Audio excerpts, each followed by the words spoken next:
Hello everyone, स्वागत है आप सभी का इस क्लास में। ये वीडियो आपको नोट्स बनाने में मदद करेगी, तो वीडियो को पूरा जरूर देखिएगा। चलिए शुरू करते हैं ये वीडियो। आज का टॉपिक है सिंधु घाटी सभ्यता, the Indus valley civilization. Sindhu घाटी सभ्यता की सर्वमान्य तिथि 2300 ईस्वी पूर्व से 1750 ईस्वी पूर्व मानी गई है। बहुत से लोगों ने बहुत सी तिथि दी है, लेकिन जो सर्वमान्य तिथि है वो 2300 ईस्वी पूर्व से 1750 ईस्वी पूर्व मानी गई है। सिंधु घाटी सभ्यता की खोज 1921 ईस्वी में राय बहादुर दयाराम साहनी जी ने की थी। सिंधु घाटी सभ्यता को प्राग ऐतिहासिक, प्रोटो हिस्टोरिक अथवा कांस्य युग, ब्रोंज एरा में रखा गया है। इस सभ्यता के प्रमुख निवासी द्रविड़ एवं भूमध्य सागरी थे। यह एक प्रकार की नगरीय सभ्यता थी। इस सभ्यता के समाज मातृसत्तात्मक अर्थात मातृ प्रधान थे। सिंधु सभ्यता में मुख्य फसल गेहूं और जौ थी। सिंधुवासी मिठास के लिए शहद का प्रयोग करते थे। आइए देखते हैं सिंधु घाटी सभ्यता का फैलाव कहां से कहां तक था।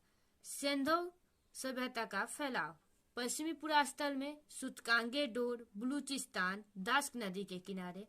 पूर्वी पुरास्थल में आलमगीरपुर, मेरठ यूपी, हिंडन नदी के किनारे जो यमुना की सहायक नदी है। उत्तरी पुरास्थल मांदा, जम्मू कश्मीर, चिनाब नदी के तट पर। और दक्षिणी पुरास्थल में दाइमाबाद, अहमदनगर, महाराष्ट्र, गोदावरी नदी के तट पर। सिंधु सभ्यता का सबसे बड़ा स्थल मोहनजोदड़ो है। भारत में इसका सबसे बड़ा स्थल राखीगढ़ी, घग्गर नदी के किनारे, हरियाणा के हिसार जिला में स्थित है। राखीगढ़ी में हाल ही में सिंधु घाटी सभ्यता का सबसे बड़े संग्रहालय का निर्माण भी किया जा रहा है। इसकी खोज 1963 ईस्वी में सूरजभान ने की थी। राखीगढ़ी के बारे में आगे और भी पढ़ा जाएगा। आइए आगे पढ़ते हैं। वर्ष 1826 में पहली बार चार्ल्स मैसन ने सिंधु घाटी सभ्यता के प्रमाण दिए थे, जो हड़प्पा नगर के किनारे दिए थे। गार्डन चाइल्ड नामक इतिहासकार ने सिंधु सभ्यता को प्रथम नगरीय क्रांति कहा था। आइए देखते हैं आगे प्रमुख स्थल के बारे में। हड़प्पा सभ्यता के महत्वपूर्ण स्थल हड़प्पा। इसकी खोज वर्ष 1921 में दयाराम साहनी ने की थी। यह रावी नदी के तट पर पाकिस्तान के माउंट गोमरी जिले में स्थित था। हड़प्पा से मिली वस्तुएं या साक्ष्य: तांबे की इक्का गाड़ी, उर्वरता की देवी, कांस्य दर्पण, मछुआरे का चित्र, गरुड़ की मूर्ति, शिव की मूर्ति, कुम्हार का चाक, बैलगाड़ी, अनागार और मनुष्य का शरीर की बलुआ पत्थर की बनी मूर्ति। दूसरा है मोहनजोदड़ो। इसकी खोज राखलदास बनर्जी ने वर्ष 1922 में की थी।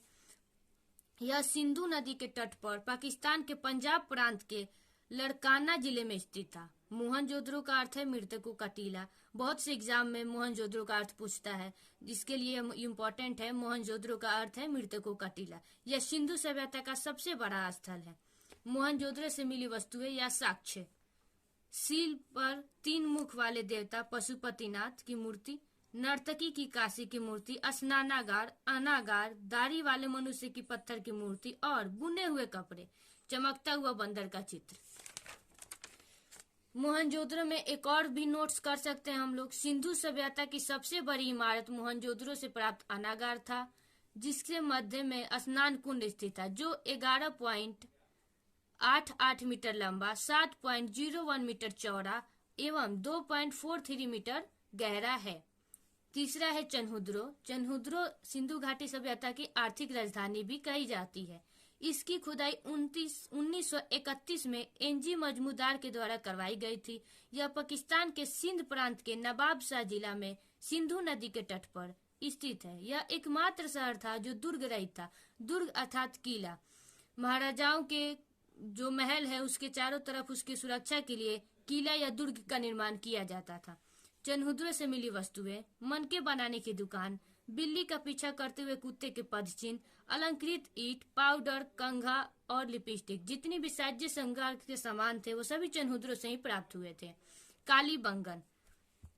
इसकी खुदाई बीवी लाल 1953 एवं बीके थापर के द्वारा वर्ष 1961 में की गई थी। यह राजस्थान के हनुमानगढ़ जिला में घग्गर नदी के किनारे स्थित था। कालीबंगन से मिले साक्ष्य: नकाशीदार ईंटों का प्रयोग, अग्नि वेदिकाएं, ऊंट की हड्डियां, मिट्टी का हल, जूता खेत एवं काली मिट्टी की चूड़ियां, लकड़ी की नाली, गरीब बस्ती के साक्ष्य, भूकंप के साक्ष्य। 5वां है लोथल। इसकी खोज रंगनाथ राव ने वर्ष 1954 में की थी। यह गुजरात के अहमदाबाद जिला में भोगवा नदी के तट पर स्थित था। लोथल से मिले साक्ष्य। हड़प्पा सभ्यता का एकमात्र बंदरगाह लोथल एवं सुतकोतदा में स्थित था। हाथी का दांत, 3 युगल समाधियां, द्विमुख राक्षस के साक्ष्य। बलूचिस्तान में पाए जाने वाले स्थल, अर्थात सिंधु घाटी सभ्यता के जो स्थल बलूचिस्तान में पाए जाने वाले थे उनमें से 3 हैं सुतकांगेडोर, डाबरकोट और बालाकोट। सुतकांगेडोर, आइए इसके बारे में जानते हैं। इसकी खोज ऑरेल स्टाइन ने 1927 ईस्वी में की थी। यह दास्क नदी के किनारे स्थित है। सुतकांगेडोर से मिले साक्ष्य। प्राकृतिक चट्टान के अवशेष, दूसरे देशों से व्यापार के साक्ष्य। दूसरे देशों में बेबीलोन और ईरान से वो लोग व्यापार करते थे। 7वां है रोपर। इसकी खोज वर्ष 1953-56 में यगदत्त शर्मा वर्ष 1953-56 में यगदत्त शर्मा के द्वारा किया गया। यह पंजाब में सतलज नदी के किनारे स्थित है।